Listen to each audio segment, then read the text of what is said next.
Il y a quelques années, une femme m'a raconté ce moment étrange, presque invisible, qui a tout changé dans sa vie. Elle était dans une station de métro, fatiguée, noyée dans ses pensées, quand une inconnue lui a tendu un mouchoir, sans un mot, simplement parce qu'elle avait les larmes aux yeux. Ce n'était rien, juste un geste. Mais ce geste a tout bouleversé. Elle m'a dit « Je ne sais pas pourquoi, mais à cet instant, j'ai su que ma vie ne pouvait plus continuer comme avant. C'était comme si quelque chose, à l'intérieur de moi, s'était réveillé. » Ce n'était pas spectaculaire, ce n'était pas mystique, mais c'était réel, brut, inattendu. Un souffle qui traversait son silence. Et depuis ce jour-là, elle a commencé à chercher, non pas à l'extérieur, mais en elle. Ce qu'elle a découvert ensuite, c'est pourquoi aujourd'hui, nous allons poser des mots sur les 12 étapes de l'éveil spirituel. Albert Camus, dans le mythe de Sisyphe, écrivait que l'absurde naît de la confrontation entre l'appel profond de l'homme et le silence glacial, déraisonnable du monde. L'être humain cherche naturellement du sens, de la cohérence, des réponses, mais la réalité, elle, semble muette, indifférente, vide. C'est dans cette tension, entre l'élan brûlant de vouloir comprendre et l'absence de réponse, que commence la crise. Pas une crise visible de l'extérieur, non. Tout paraît normal. Le travail, la routine, les liens, les gestes quotidiens. Et pourtant, quelque chose se fissure. Le sens commence à couler entre les doigts, doucement, imperceptiblement, comme l'eau d'une source qu'on ne parvient plus à retenir. Voilà la toute première étape de l'éveil spirituel, un profond, viscéral mécontentement. Comme si soudainement l'âme réclamait quelque chose que plus rien à l'extérieur ne peut offrir. Carl Jung observait que le processus d'individuation, ce chemin vers le soi authentique, commence souvent avec ce qu'il appelait l'effondrement de la fausse paix. Cette paix de surface qu'on maintient à travers la persona, ce masque social que nous portons pour être aimés, respectés, validés. Mais voilà que ce masque commence à se fissurer. Ce n'est pas spectaculaire, c'est silencieux, intime, intérieur. Vous avez l'impression de réciter un rôle qui ne vous touche plus, de jouer dans une scène qui ne vous appartient pas. Les mots perdent leur poids, les gestes leur âme. Vous sentez que vous n'êtes pas là où vous devriez être, que ce que vous êtes devenu n'est plus en accord avec ce que vous sentez confusément pouvoir être. Et c'est alors que tout commence. L'âme se met en mouvement, un mouvement subtil mais radical. Ce n'est pas une réponse, c'est une absence de sol. Ce que vous croyez vrai s'effondre. Camus disait que devant l'absurde, il n'y a qu'une issue. Regarder la vie avec lucidité, sans se perdre dans les illusions. Jung, lui, compléterait en disant « Cette lucidité est la porte. Car ce n'est que lorsque le masque se brise que la vérité peut entrer. L'appel de l'âme est inévitable et ignoré a un prix. Il rongera patiemment tout ce qui est faux, jusqu'à ce que quelque chose de plus réel puisse enfin émerger. Et après ce mécontentement, ce vide qui creuse le sol intérieur, vient l'élan irrépressible de chercher. Chercher quoi? On ne le sait pas encore, mais on sent qu'on doit comprendre, explorer, découvrir. Alors on lit, on écoute, on regarde, on s'ouvre à tout ce qui pourrait ne serait-ce qu'un peu toucher ce nouvel espace qui s'est ouvert à l'intérieur. Ce début est magnifique. Chaque lecture devient une révélation, chaque phrase trouvée au bon moment peut renverser le ciel. Une méditation dévoile une paix inattendue. Un symbole revient sans cesse. Dans des contextes différents, et cela ne semble pas être un hasard. À ce moment-là, l'inconscient collectif entre en jeu. Vous commencez à tirer des signes, des messages, des images qui parlent exactement de ce que vous vivez. Les coïncidences se multiplient. Ce n'est plus seulement vous. L'âme comprend qu'elle n'est pas seule. D'autres sont passés par là, et ils ont laissé des traces. Cette phase est intense, active, curieuse. On expérimente, on teste. Beaucoup se tournent vers des pratiques anciennes ou modernes. Méditation, ayahuasca, reiki, astrologie, archétype, chaque chose peut contenir un fragment de vérité. Mais ici se présente un grand piège, la surcharge spirituelle. L'ego face au chaos intérieur peut transformer la quête en collection. Plus on consomme de contenu, plus on évite le vrai plongeon. L'esprit s'enivre, mais le cœur, le corps, l'âme restent immobiles. Et c'est pour cela que la réponse n'est pas d'arrêter de chercher, mais d'apprendre à sentir, à reconnaître ce qui résonne vraiment, ce qui vous ramène à vous, ce qui touche l'essentiel et ce qui n'est qu'une distraction habillée en profondeur.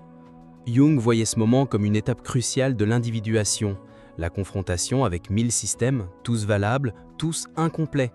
L'âme apprend à trier, à filtrer, à organiser, ce qui hier encore n'était qu'un chaos. Et cet équilibre crée un espace. L'esprit reste ouvert, mais entre deux stimulations, il y a maintenant un silence. Un silence qui n'éteint pas, un silence qui féconde. C'est dans ce silence que surgissent les premiers éclats du soi. Pas quelque chose que l'on va chercher dehors, quelque chose qui vient de l'intérieur. Et là, sans prévenir, quelque chose change. Ce n'est pas spectaculaire, c'est subtil, un rêve différent, un frisson sans cause, une intuition que l'intellect ne peut pas expliquer. Ce n'est pas une grande révélation, c'est un souffle, une présence, et vous sentez que quelque chose a été touché. Voilà la troisième étape, l'illumination. Pas une illumination mystique, mais le tout début d'un contact avec le soi, non pas comme idée, mais comme expérience. L'âme qui cherchait, qui interrogeait, commence à parler dans une autre langue. Et vous comprenez, non pas avec la tête, mais avec le cœur. Ces signes ne hurlent pas, ils ne demandent rien, ils apparaissent simplement, une phrase au bon moment, un silence qui réconcilie, un symbole qui revient, et tout cela porte une étrange forme de certitude. Ce ne vient pas de l'ego, ça vient d'ailleurs.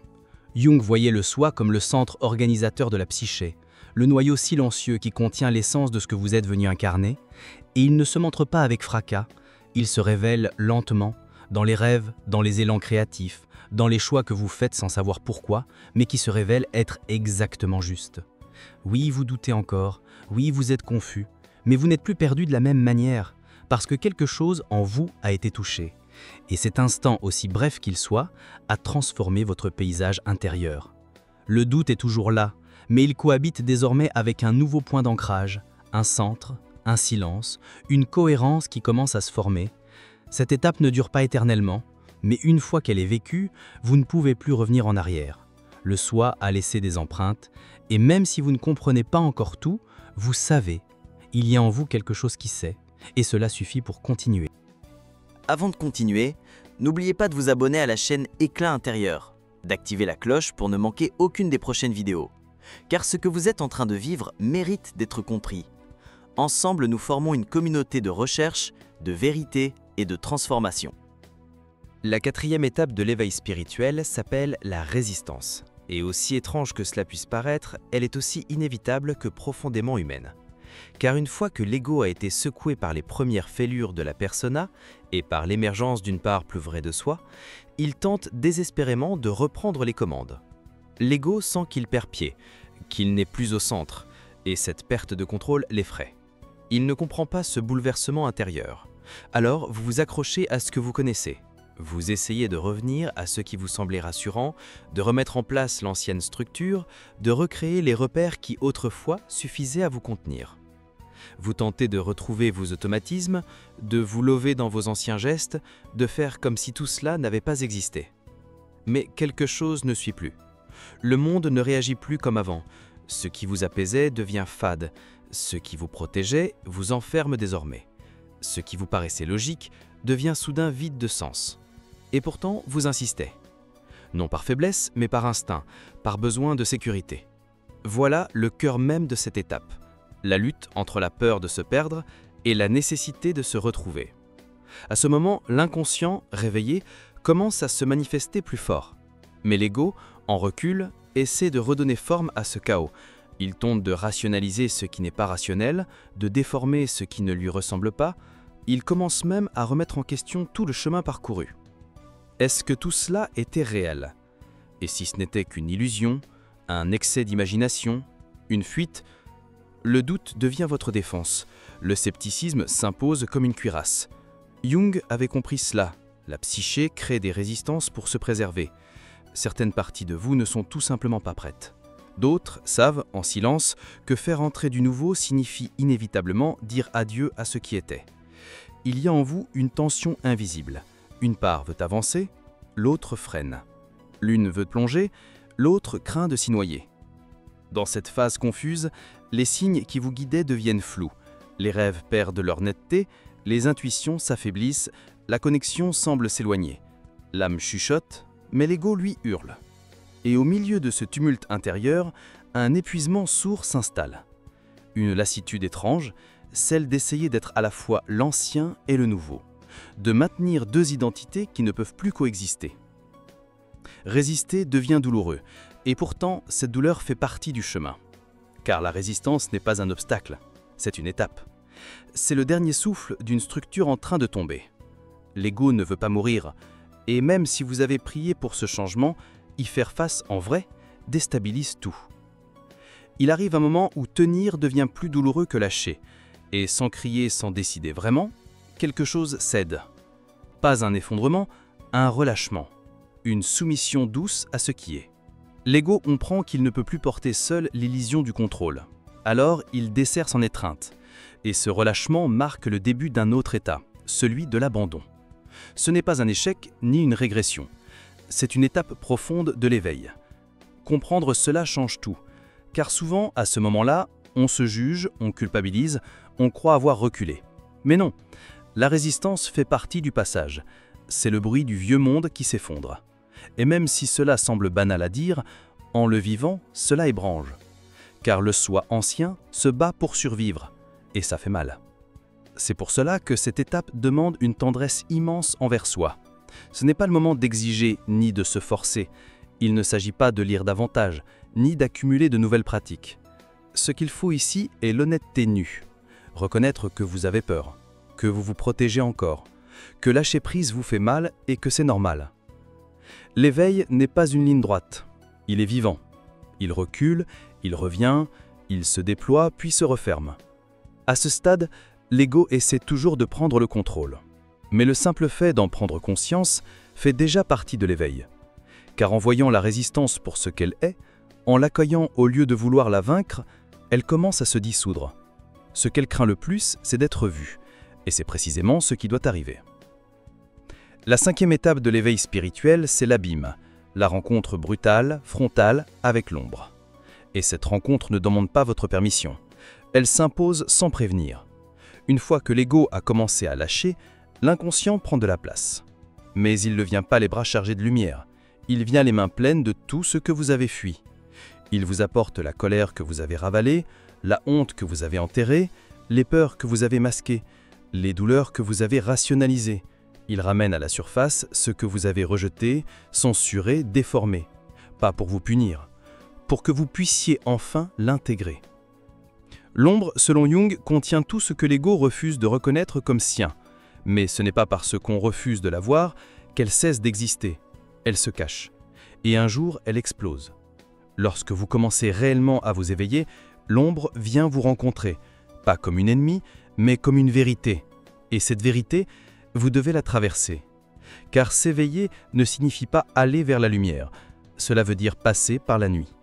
Vous commencez alors à voir des schémas en vous, des réactions que vous ne comprenez pas, des gestes qui vous surprennent. Vous dites des choses qui ne vous ressemblent pas. Vous ne vous reconnaissez plus. Mais ce n'est pas de la folie. C'est une révélation. Votre inconscient vous montre ce qui doit être vu. C'est une plongée douloureuse, parfois brutale. Il n'y a pas de formule, mais il y a une vérité, et elle demande du courage. L'ancien moi paniqué tente de garder le contrôle. Mais l'âme, elle, veut que vous vous voyiez en entier. Jung disait que l'ombre est faite, 9 fois sur 10, d'or. Cela ne veut pas dire que vous y trouverez du confort, mais que ce qui s'y cache a de la valeur. Il y a là votre force, votre énergie, votre créativité, votre sincérité, tout ce que vous n'avez pas pu être. L'ombre, ce n'est pas l'adversaire, c'est une part de vous. Et aucun éveil ne sera jamais complet si elle n'est pas intégrée. Ce passage est inévitable. Et si vous avez le courage de ne pas la fuir, de ne pas la juger, alors quelque chose change. La douleur est bien là, mais aussi une forme de vérité, une solidité, comme si pour la première fois vous marchiez sur du réel. La 6e étape de l'éveil spirituel, c'est l'adieu. L'adieu à l'ancien soi. Et personne ne peut s'y soustraire sans payer le prix. Ce n'est pas une simple transformation, c'est un effondrement, une désintégration de l'identité que vous pensiez être vous. Ce que vous appeliez moi, avec ses habitudes, ses rêves, ses rôles, se défait, parfois lentement, parfois d'un seul coup. Et même si vous avez espéré ce changement, la sensation de perdre pied vous prend au dépourvu. Le monde autour de vous semble intact, mais en vous, tout est silence. Les envies s'évanouissent, les mots ne suffisent plus. Vous tentez de parler de vous, mais vous ne savez plus vraiment qui parle. Ce n'est pas une métaphore, c'est un vide réel. Le centre que vous étiez n'est plus là. Et il n'y a pas encore de nouveau centre, juste une attente. Une lente traversée. C'est ici que beaucoup se sentent perdus. Ils prennent ce vide pour une dépression, pour un échec. Mais Jung le savait, c'est une chambre noire, nécessaire. Car l'individuation, ce processus d'unification de l'être, réclame une mort symbolique. Pas la mort de la personnalité, mais celle de son règne. Il faut que quelque chose descende pour que le soi puisse émerger. Et cette traversée est solitaire. Rien ni personne ne peut la faire à votre place. Aucun livre ne vous guidera, aucun conseil ne suffira. Vous êtes seul, mais ce n'est pas un abandon. C'est une retraite sacrée. Vous ne désirez plus comme avant. Les mots des autres ne percent plus votre silence. Et pourtant, quelque chose travaille en vous. L'âme, dans le silence, œuvre. Elle détruit, elle prépare, elle assemble. Tout semble figé, mais comme une graine qui meurt pour germer, il y a en vous un mouvement lent, caché, profond. Ici, rien ne peut être précipité. Cette étape ne se saute pas, elle se vit. La hâte serait une forme de refus, et ce que l'âme exige ici est votre présence. Alors vous restez. Vous écoutez ce silence, vous attendez. Et un jour, sans prévenir, une première respiration nouvelle émerge. Faible, mais réelle. La renaissance a commencé. Ce n'est pas spectaculaire, c'est discret. Une pensée plus alignée, une décision plus sincère, et subtilement, l'atmosphère intérieure change. Vous commencez à ne plus vous trahir aussi facilement. La 7e de ce long voyage antérieur, c'est le moment où l'authenticité commence enfin à respirer, non pas comme une idée nouvelle, ni comme un déguisement spirituel, mais comme une présence qui ne se justifie plus. Ce n'est pas le retour à ce que vous étiez, ni l'apparition d'un nouveau rôle à jouer. C'est autre chose. C'est brut, c'est nu, c'est vivant. Vous ne cherchez plus à rentrer dans les cases, à vous couler dans une forme attendue. Vous essayez enfin d'être entier. Et cela transforme tout. Lentement, sans éclat, le centre de votre identité se décale. Il ne gravite plus autour du regard extérieur, ni du besoin d'approbation, ni du devoir appris. Il se recentre. Il s'ancre dans un endroit silencieux en vous. Il dit doucement « Voilà, c'est là que je vis, même si tu n'as pas encore de mots pour moi. » L'ego n'est plus roi. Il n'a pas disparu, il reste là, mais il apprend à servir au lieu de régner. L'intuition commence à prendre le volant. Moins de réflexes, plus de réponses justes, moins de réactions, plus de lignement. Vos choix ne viennent plus de l'urgence extérieure, mais de la résonance intérieure. C'est une reconstruction. L'ancien vous s'est effondré, le nouveau n'est pas encore défini, mais il est plus vrai. Vous hésitez parfois, mais vous ne vous trahissez plus aussi vite. L'auto-jugement s'adoucit, la comparaison s'efface. Une paix étrange émerge, celle de ne plus avoir à faire semblant. Ce n'est pas de l'isolement, c'est de l'enracinement. Vous sentez enfin que votre existence ne dépend plus d'une approbation extérieure. Le lien au monde change. Il n'est plus question de prouver, seulement d'être en accord avec ce qui vibre en vous. Ce n'est pas une fin, c'est une naissance lente, une nouvelle identité en gestation. Elle avance, elle respire, elle choisit. La 8e étape, elle, est marquée par des coïncidences étranges. Carl Jung les appelait synchronicités. Ce sont ces événements qui semblent n'avoir aucun lien rationnel, mais qui résonnent si fort en vous que vous ne pouvez plus les ignorer. Ce n'est plus une chasse aux signes, ce n'est plus une quête obsessionnelle. C'est fluide. Les signes apparaissent simplement, naturellement, et surtout, ils ont un sens intime pour vous, même si personne d'autre ne peut les comprendre. C'est un langage silencieux, personnel, qui se révèle dans la présence. Ces rencontres ne viennent pas pour prouver, elles ne sont pas des trophées, elles ne résolvent rien, mais elles touchent quelque chose de profondément juste, comme une confirmation que le monde intérieur et le monde extérieur ont enfin trouvé un point d'union. Votre regard s'élargit, il devient sensible, précis. Vous commencez à écouter le réel comme on écoute une mélodie, en reconnaissant les motifs, les dissonances, les échos. Ce n'est pas de la magie, c'est de la résonance. L'âme, en s'éveillant, émet une fréquence nouvelle, et cette fréquence attire ce qui lui répond. Vous ne pouvez pas forcer ces moments. Si vous essayez de les retenir, ils vous échappent, mais quand vous vivez en accord avec ce qui est vrai en vous, ils surgissent. Ils vous rappellent, sans bruit, que vous êtes aligné. Jung savait que l'extérieur n'est pas étranger à notre monde intérieur. La synchronicité, c'est l'âme qui respire à travers le visible, une forme poétique de résonance entre vous et la trame de l'univers. Et lorsque vous commencez à faire confiance à cette respiration silencieuse, quelque chose en vous se détend. Pas parce que vous avez tout compris, mais parce que vous sentez enfin qu'un fil invisible vous relie, même quand la route semble confuse. Et alors vous marchez avec une autre forme de certitude. La 9e étape, c'est celle où vous ne pouvez plus faire autrement qu'agir à partir de ce que vous êtes. Après avoir traversé l'ombre, laissé mourir l'ancien soi, construit un nouveau centre et reconnu l'harmonie subtile entre l'intérieur et l'extérieur, vous commencez à vous exprimer depuis cet espace de vérité. Les mots changent, le ton change, votre manière d'être aussi. Ce n'est pas une révolte, ce n'est pas de l'impulsivité, c'est de l'alignement.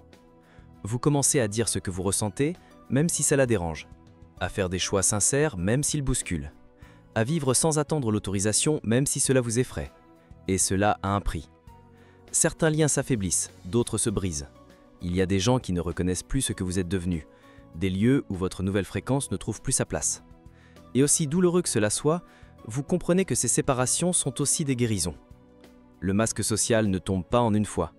Il s'érode lentement dans les gestes simples, dans ces silences où vous ne vous justifiez plus, dans ces rires qui ne cherchent plus à plaire, dans cette façon de ne plus mentir, même légèrement. Vous n'êtes pas parfait, vous trébuchez à corps, il vous arrive de retomber dans les anciens schémas. Mais quelque chose en vous ne le supporte plus. Il y a ce malaise nouveau, ce bruit intérieur qui se lève chaque fois que vous vous éloignez de votre axe. L'âme réclame la cohérence, et peu à peu, la vie s'aligne. Les relations deviennent plus grées, le travail prend une nouvelle dimension, les décisions se simplifient. Tout commence à s'organiser autour de ce que vous êtes, non plus autour de ce que vous croyez devoir être. L'expression authentique ne veut pas dire tout dire, elle signifie vivre en paix avec ce que vous êtes, même sans mots. La vérité ne hurle pas, elle est là, paisible, suffisante. Vient ensuite la 10e étape, le contact direct avec le soi, non plus comme idée ou comme lecture, mais comme une expérience concrète, ressentie dans chaque fibre de votre être. Ce centre psychique profond, que Jung nommait le soi, cesse d'être une force abstraite. Il devient axe, point de repère. Il ne s'impose pas, il ne vous commande pas, il vous guide. Sa voix est douce, mais ferme, comme une boussole qui, même dans le tumulte, pointe vers le nord. Ce n'est pas un état permanent, mais quand il survient, tout s'éclaire. Une tranquillité profonde s'installe, elle ne dépend de rien. Une clarté qui ne vient pas du raisonnement, mais d'une reconnaissance intérieure. Vous n'avez plus à tout analyser, les choix se présentent comme une évidence. L'ego n'est plus au centre, il ne crie plus, il ne pousse plus, il accompagne. Et en vous, le chaos peut continuer, mais quelque chose est devenu immobile, ancré. Le jugement faiblit, la comparaison s'efface, l'envie de contrôler fond. Il n'y a plus de combat, seulement une écoute, et avec elle, une confiance nouvelle. Jung disait que cette rencontre n'est pas une fin, c'est une réorganisation, une refonte en profondeur. Quand l'ego abdique, la souffrance ne disparaît pas, mais elle change. Elle n'écrase plus, elle ne vous engloutit plus, elle ne brouille plus votre vision. Vous ressentez toujours la peur, le doute, la douleur, mais vous ne vous confondez plus avec eux. Vous les accueillez, sans y disparaître. Le soi ne vous rend pas parfait, il vous rend entier. La 11e étape de ce chemin intérieur, c'est ce moment de bascule où vous comprenez que votre réalité extérieure prend la forme de ce que vous portez à l'intérieur. Ce que vous vivez, ce que vous attirez, ce que vous traversez, tout cela devient l'écho de ce que vous soutenez en vous. Ce n'est pas une invention, c'est une manière de voir, de ressentir, d'interagir. Une perte peut devenir un effondrement ou une naissance. Une crise peut être perçue comme une malédiction ou une opportunité. Le regard transforme le vécu. À ce stade, vous ne blâmez plus l'extérieur pour votre état intérieur. Vous commencez à discerner clairement votre part de responsabilité dans tout ce que vous vivez. Ce n'est pas une punition, c'est un pouvoir, une lucidité nouvelle qui vous rend créateur. L'intention devient un levier. Vous ne réagissez plus uniquement, vous agissez depuis votre vérité, et le monde commence à refléter cette cohérence. Les cercles toxiques se rompent, les répétitions douloureuses s'arrêtent. Ce n'est pas de la magie, c'est de la présence. Vous habitez votre réalité avec suffisamment de force pour qu'elle vous réponde. Vous devenez co-créateur, non pour contrôler, mais pour danser avec la vie. Et quand l'éveil devient vie, quand le voyage cesse d'être une quête et se transforme en manière d'exister, alors s'ouvre doucement la 12e et ultime étape. Celle où l'on cesse de chercher à devenir quelqu'un, car l'on reconnaît enfin que l'on a toujours été. Ce n'est plus une conquête intérieure, ni une victoire de l'esprit, mais une réconciliation douce avec tout ce que nous sommes, sans division, sans combat, sans masque. L'amour ici ne se pense plus, il se vit. Il n'a rien d'un objectif ni d'une exaltation, mais tout d'une respiration naturelle de l'âme. C'est un état silencieux, entier, qui ne cherche plus à se prouver. L'ombre et la lumière cessent de s'opposer, elles cohabitent, elles s'étreignent. Et vous, au cœur de cette unité retrouvée, vous commencez à vivre sans filtre, sans fuite. Sans fuite ni quête. Vous sentez que tout ce chemin, avec ses douleurs et ses percées, n'avait qu'un seul but, vous ramener à vous-même. Plus de rôle à jouer, plus d'attente à nourrir, plus de masque à tenir. Juste être, juste respirer, juste aimer. Et à ce moment-là, quelque chose en vous s'ouvre et vous comprenez que la liberté véritable, c'est d'être présent à soi-même, sans condition, et au monde sans armure. C'est ici que le voyage s'achève, non parce qu'il se termine, mais parce qu'il devient éternel. Et si cette vidéo a résonné en vous, pensez à vous abonner à la chaîne Éclat Intérieur, à activer la cloche pour ne rien manquer de ce chemin partagé et surtout, laissez en commentaire l'étape qui vous a le plus touché aujourd'hui. Nous sommes une communauté d'âmes en éveil et chaque mot, chaque témoignage peut éclairer quelqu'un d'autre. Merci d'avoir marché avec moi jusqu'ici. On se retrouve très bientôt pour la suite du voyage.